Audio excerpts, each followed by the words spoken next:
This is CodeWalker. CodeWalker has a number of tools that are designed to help you understand code that you're not familiar with. That's the whole point of the product. It's just to help you understand foreign code faster. We had no idea that AI was going to take off like it did when we created CodeWalker almost a decade ago. So what I want to show you today is one of the newest tools that we have that is specific to AI code, and that is Grok. Now, to give you an idea, Recon is a tool that we created specifically for giving you a high-level overview of code. And so it shows you the relationship between pieces of code, and it can show you the complexity of the code. You can search for stuff in the code, that kind of thing. What we want to do today is combine that high-level overview with Grok. So everything you're going to see here is as simple as it appears. We try to massively simplify everything anytime it's possible to make it as easy for you to use the product as possible. So if you want to use Grok, we ask that you use your own API key. And the simple reason for that is you can decide to make this as expensive or cheap as you want, and as fast as you want or slow. And if you're using your own API key, then frankly, we don't have to foot the bill for your product. So to get your API key, you click on this button right here. It's going to take you to the Grok dashboard or console. And then from here, you'll click on API keys. You generate one for your project in this case, and that's all we need to do.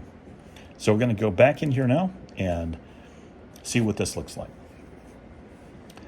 Also, I'm going to take a completely empty folder and use that to start with. Now, you can pass it your own code, but you need to know any folder that you pass in here in the second section. This is where CodeWalker is basically going to allow Grok to go wild. Anything that it wants to build in this folder, it allows. So if you're passing in your own code, I highly recommend you take your own code, you put it into a separate folder, a new folder, and you pass that new folder in here. And then we're going to click on Begin. Now we've connected to Grok, and what we want to do is basically give it some commands. This down here is our empty folder, and what we're going to tell it is, in this case, as an example, I'm going to say, make me a simple web page with some JavaScript in a separate file. Keep it super simple. Okay, hit return.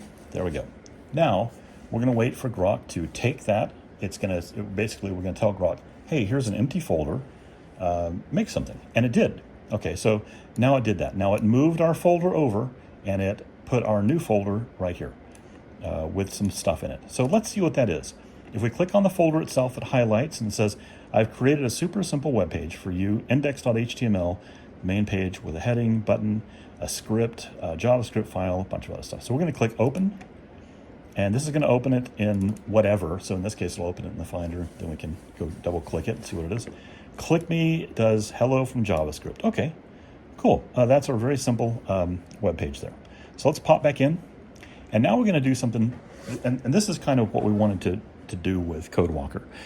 See, the promise of AI, it wasn't supposed to be this thing that we have to babysit all day long every day to get anything out of it.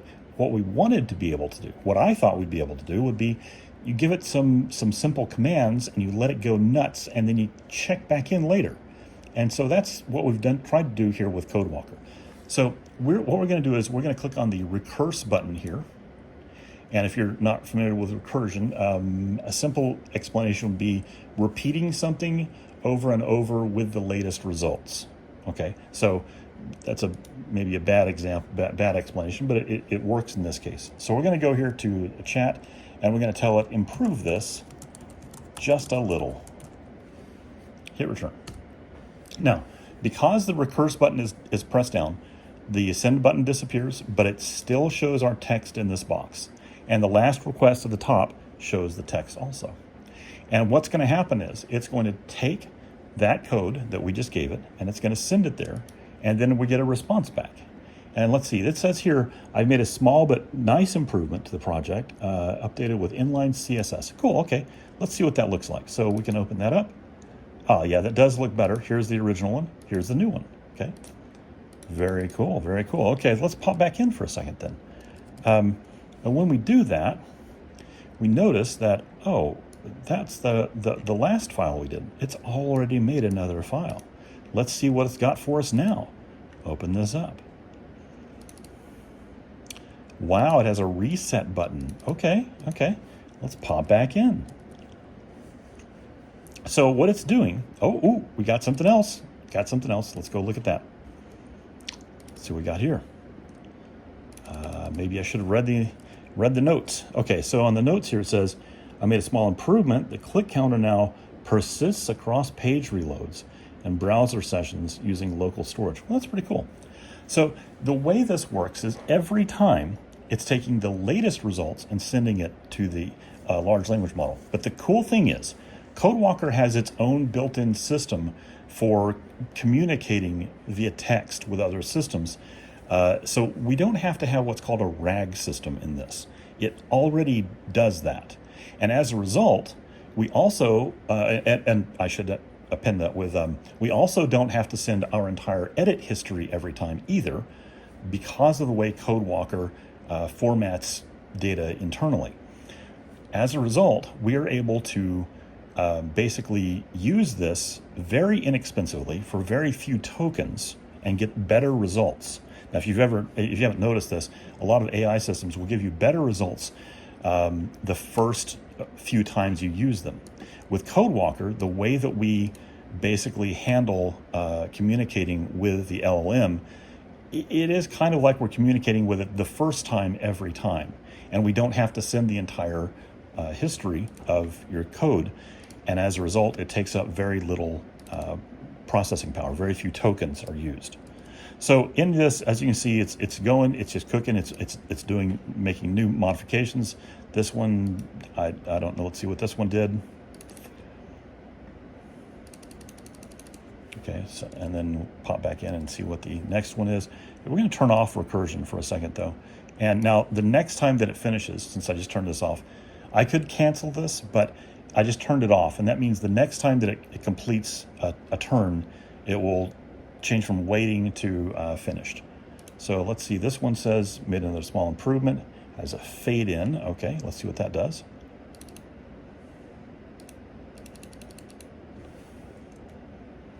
I'm not sure where the fade in is, but you know what? What if I don't like this? And it says it's finished. Let's take this last one, run this one. Let's see what this guy does. Lifetime clicks. That's interesting. But let's say that I don't like this, and I really liked an earlier version. So with CodeWalker, I can take an earlier version and I can click on Restart Here. And what this does is it's going to take that piece of code and it's going to duplicate it and let me restart from there. So I can say improve this just a little bit. Oh, and add a dark mode. Okay, so now it's going to send it off. But it's also going to tell it, by the way, I also want a dark mode. So when we get our response back, it should look like this earlier version, but with dark mode added to it. And let's see what it does. So it should look like this.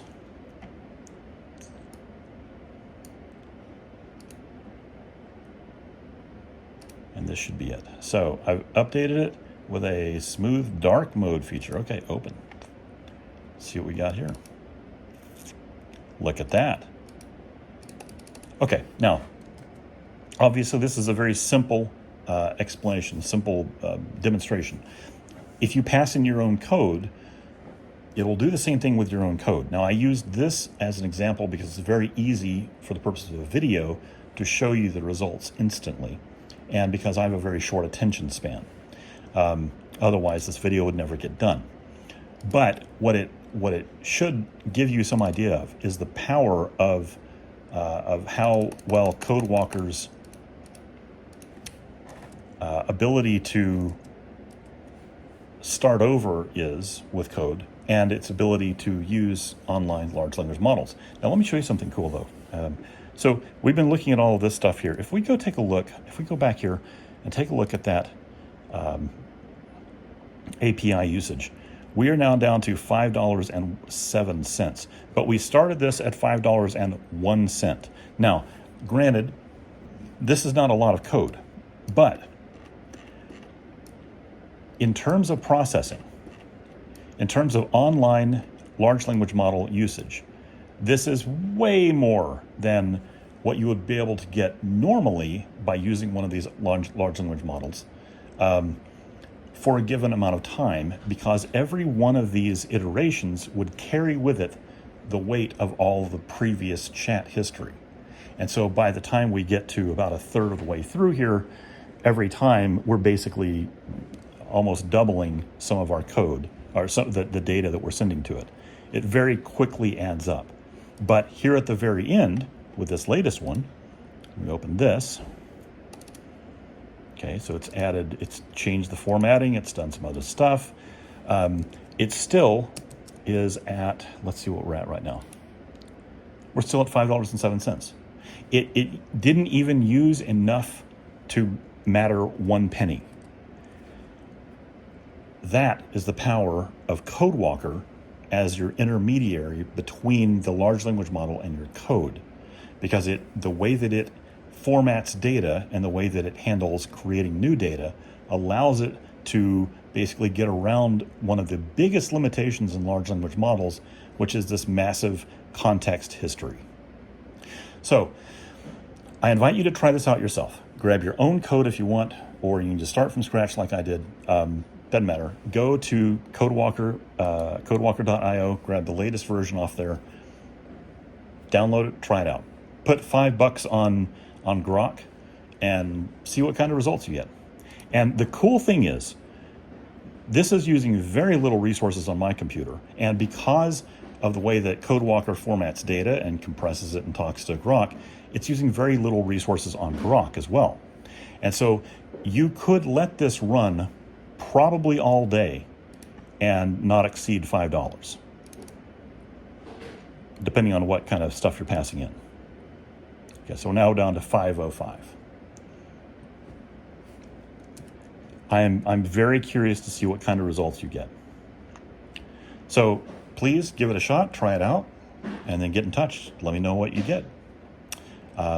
This AI stuff is amazing. It's fun. It's fascinating. But I'll tell you, it can get kind of expensive. And I was really hoping that when we created a new version of CodeWalker, that we would be able to help people get around that. Oh, and see, okay, so here's a perfect example of why this particular thing is important.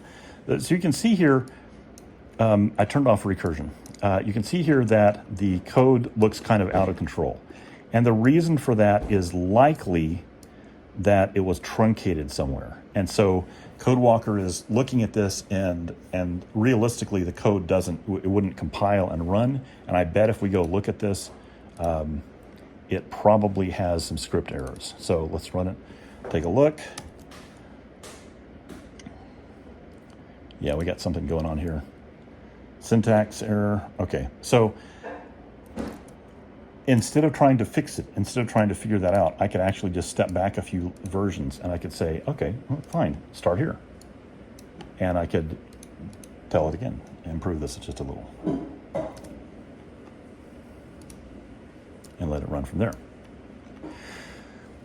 And you'll notice this is different than how large language models usually work online. Online, at least in my experience, once they mess up, you're kind of screwed. There's usually no coming back. Once it introduces some mistake into the context history, and that context window starts shrinking, pretty soon you hit a wall where it just can't make it any better. And I don't know what to tell you about that. I mean, it sucks because I've got some really huge projects that I was working on that worked great right up until some bug was introduced, and then all of a sudden, I can't make it progress past that any further. Everything is messed up. So we're waiting here, but should be any second now. I expect to get a result back. And we'll see if it actually did something better. This looks better. Yeah, I mean, yeah. So what you just saw was we basically had this issue here, whatever happened there, and rather than spending it trying to get it to fix that problem, we just told it to skip it and start over. And it did just fine and has no problem. And so you can do this over and over and over. And so I could just allow this to run for an hour, and if I come back and I don't like what it did at some point, I could ask it to start over at some point. And very easy to do that. But again, looking at our prices here, that's a whole penny. I'm telling you, this might be the cheapest way to run a large language model. Anyway, CodeWalker.io, 7-day free trial. You don't have to put a credit card in or anything like that. You just download it, run it on your system, throw some money at Grok, maybe $5, try it out, see what you think, let me know. Thanks, and have a great day.